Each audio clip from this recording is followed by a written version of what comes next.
Hey everybody, it's Josie. Welcome back to Cedar Creek Homestead. Today Cheyenne and I are in the kitchen again. We've got lots and lots of projects we're working on. She's already been out and about. She had to take little Rowdy to the doctor for his 6-month appointment. Got good news there. Yep. What did they say about his liver? His liver's fine, his spleen is fine, everything's fine. He is did I say 17? Yeah, 17 pounds, sorry, I lost my train of thought. And 26¼ inches long. So he is 50th percentile in his weight and 75th percentile in his height. Okay, so we're very blessed because those of you that have been with us for a while know that that was not what the initial thoughts were with Rowdy. They didn't, I really believe they didn't think he was going to make it, and he was, they had to actually put him on medication. Fentanyl is what they put him on while he was in there to paralyze him so that they could do all of the things that needed to be done to him without him moving and thrashing around. And so then he had to go through withdrawals and just a lot of other things that had to happen with him. So we're thankful that at 6 months he's good to go, and we're looking forward to having 2 little boys full of energy running around. Little Howie right now is busy watching a little preschool program, Miss Rachel, and he loves that, and so we're taking advantage of that. Cheyenne is learning to can, and so she's got a canner load over here on the stove, and we're watching the timing on that, and she's learning how to know when it's time to start all of her the times and the amount of steam that needs to be released and how long the steam needs to be released, and so she's doing well on that. And so while that's going on, you might hear laundry in the background, probably see laundry back there. After a weekend, we usually have a lot of laundry to do with the 2 littles and everybody else, and so that's going. And we're just spending a typical day catching up on a Monday. It's a beautiful, beautiful day here in the 70s. It's supposed to be nice part of the day tomorrow as well, and then we start rain again Tuesday through Thursday, expecting over 2 inches of rain for us. Other areas around us are expecting even more, so there are chances of flash flooding, and so we'll just have to keep our eyeballs on the weather. But we're enjoying the day today. And so many of you on one of my last videos, I talked about sealing jars and that we were going through our spring cleaning out our pantry, and some of our stuff had come unsealed, and we were going to clean those jars up and reseal them. And I had asked you if you wanted to see that process, and some of you, quite a few of you really said that you would like to see that process, and so I thought that I would bring you along today. Now I have older videos that shows me using the food saver, and I still use my food saver especially for my for my regular and my wide mouth canning jars. I had another one here. Oh, right here. I use my food saver for those. They have attachments that you usually have to purchase separately than your food saver, or at least for my the food saver that I have, the model that I have, and it comes where you can seal the wide mouth, and then you can seal the regular mouth, and it's 2 different pieces you have to have for depending on which size that you have. I also have another a setup that goes with my food saver, and it's the old canisters that you were able to buy with your food saver, and you can still find those on eBay and Amazon. And I can set jars like this inside those canisters, put the lid on it, attach the hose to my food saver, and it will can these jars. But I found another way that I like just as well, because some of those jars don't really fit in the canisters, and so I wasn't really able to use those for anything. Hi, baby. And I found this. I do have a video on this, but I thought since I have to do it anyways that I would show you, and some of you have requested to see it, see an update on it, how that I liked it. I've only had one type of jars that this doesn't seal, and neither does the Food Saver, and it has to do, I believe, with the lids, and it is one of the types of spaghetti jars, where you buy this commercial spaghetti sauce. For some reason, those lids won't hold in the Food Saver or with this, but everything else, everything else we've had pretty good luck on. And so we're just gonna, I have a few jars here. Now this isn't all of my jars that I have, but I know it would be boring for you to sit and watch me fill all of our jars. Just to see the variety of jars that you can use. Now there are some rules. These aren't for any kind of liquid. You can't use this. You can't use this to seal liquid. These are not to can. These are not to seal any jars that the food product inside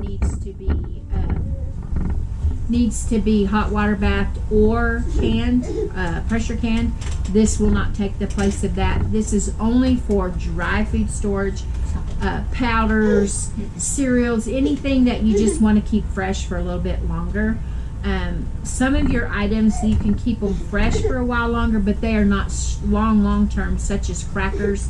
If you want to keep your crackers a little bit fresher while they're in your short-term pantry, like what I've got, your ingredients pantry, this will work. This will keep them sealed and keep them fresh longer, but you're not going to get years of life out of it. The crackers on the inside will go stale. But other than that, you can use these jars. You want to make sure that they are totally dry.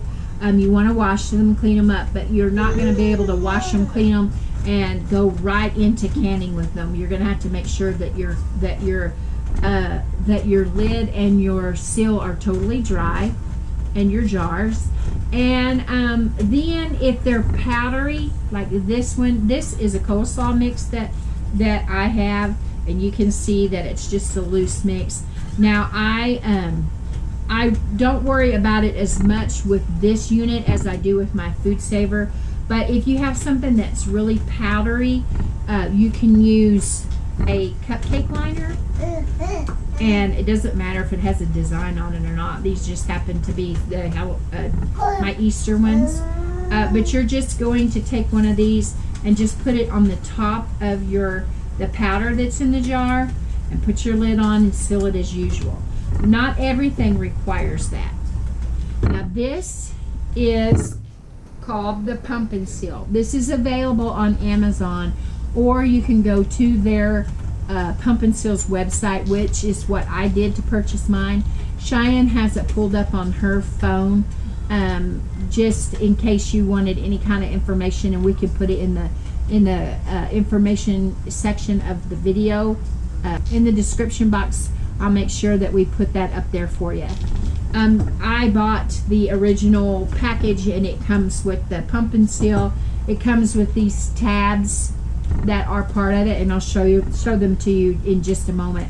And it comes with the little, actually looks like a thumbtack to me, that makes a hole in the top of the lid, and it comes with some replacement parts. It also comes with there's a plastic tube in here that's used to help pull the vacuum.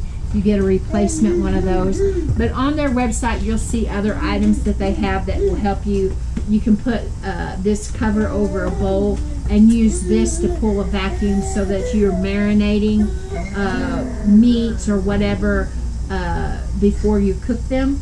And it's just a really convenient item. It doesn't require any electric, doesn't require batteries, doesn't require anything like that.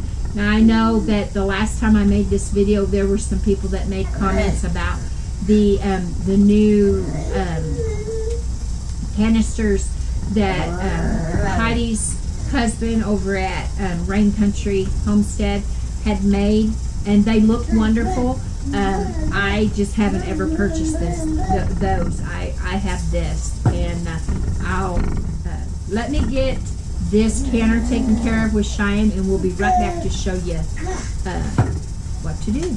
So I will fix a few of these jars and show you what to do with this. This, like I said, is a coleslaw mix, and this is a jar that had some kind of pickles in it. Probably pickled peppers or pepperoncinis, or however you say say that. And all you do is you get this little tack out that comes with the kit. You get it out, and it looks just like this. I hope you guys can see that. It just looks like a big thumbtack. So what you're going to do is you're just going to press this in the top of this jar, not the jar, not the glass, but the lid, and push it in just like that. You can see that it's through there. I hope you can see that right there. Okay, and so then I just take this out, and you put your lid on. Okay. And then you just put one of these tabs down. Peel it off of there. And they come. You get a whole roll of these when you buy them, but you have opportunity to buy more. And you can buy replacements. But these last a long time on each of the lids because they're resealable. And you want to make sure that this little black part right here goes right over that hole.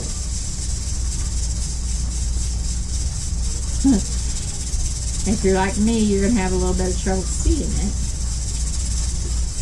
Can you see that, Charmaine? Did I get it? No.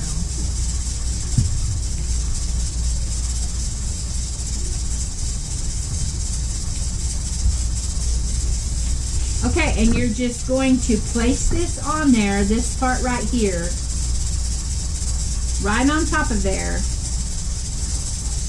And you're just going to start pumping this until the resistance is where you can't pump it down any longer. Now this works kind of like on the same principle as the brake bleeder that Miss Heidi uses. But I'll be honest with you, I love the idea of the brake bleeder and I had it on my list of products to buy for a long, long time. But I have trouble with my hand, this motion right here, because of my thumb. And I just felt like the brake bleeder would be something as the pressure got building harder and harder that I would have trouble with that. And this motion, I don't have yet arthritis in my shoulder or my elbow or anything like this. And so this particular motion doesn't bother me as bad. It doesn't bother me at all, really. And so we just continue with this. You just pump it until it forms a seal.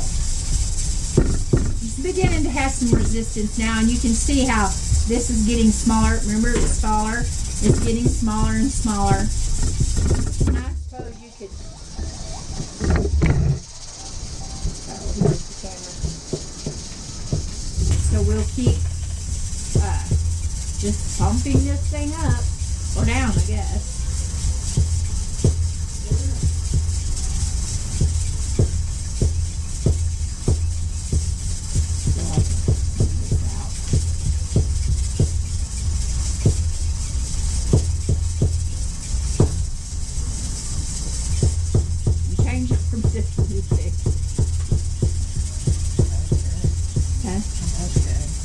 Now, on this, I don't know if this is going to be, if you can see this, Shine may be able to lean it. Right here is a little tab on this. And so you just lift it from this and don't let it whack you in the head. Now this is down, this is sealed, okay? This jar is ready to go, put on your shelf. We got that first jar, we opened the seal on it. We opened the lid and it worked fine. We resealed it again to show you that it would reseal. However, when we did that, there was a little wrinkle in it. There was a little wrinkle in that. And these jars are resealable with these tabs as long as you remember to smooth this back down and don't have any wrinkles in it at all, like it's lifted up or something. It'll reseal again. And so this one is redone, but we thought we would show it to you again. This one was a spaghetti jar, and it has got coconut flakes in it. This is unsweetened coconut, and so we're going to do the same thing again. Now, when you are opening or when you are using this pump and seal. It takes about 15 seconds of pumping, and you should have a seal on your jar. But you want to remember, make sure that you get your tab on there smoothly. Howie, no.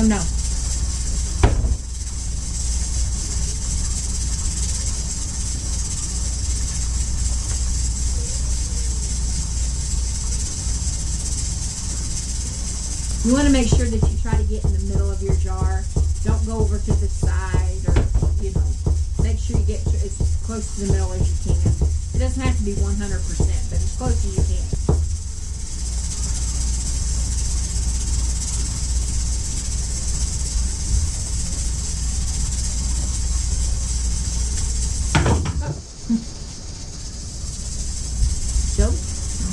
Okay, and so we have coconut, and we've got cold sauce seasoning, and we've got other jars here that we're going to be doing as well to put up on our shelf. If you go to their website and look around before you order these, they do have frequently asked questions that you can go on there and see. One of the questions was, how long do these last? And it depends on what food they are. But they say that if they're kept in the right conditions, their website does say 5 or longer years that you can keep them. Just keep in mind foods like crackers and things that you want to keep fresh for a longer amount of time. Cereals, that kind of stuff. They will keep fresh, but they're not going to keep fresh for 5 years. We've had crackers that they were sealed well, but they did not hold. But we have stored cereal using the food saver attachment, and I've had some that I've sealed with the pump and seal attachment, and both of those have held pretty well. Now, they were cereals that didn't have a lot of heavy coatings on them or anything like that, but they have stayed fresh for long enough for cereal to stay fresh around here anyway. So those aren't necessarily long-term food storage, but longer-term food storage. You might consider getting one of these pump and seals, or even the food saver attachments. I like them both. I don't have anything bad to say about either one.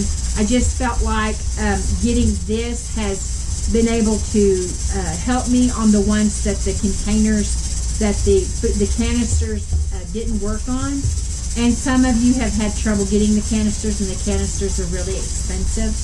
Now, if you go to their website, now I am not in any way affiliated with this company. I'm just showing you something that works for these jars that you save and keep from tossing in your trash every night.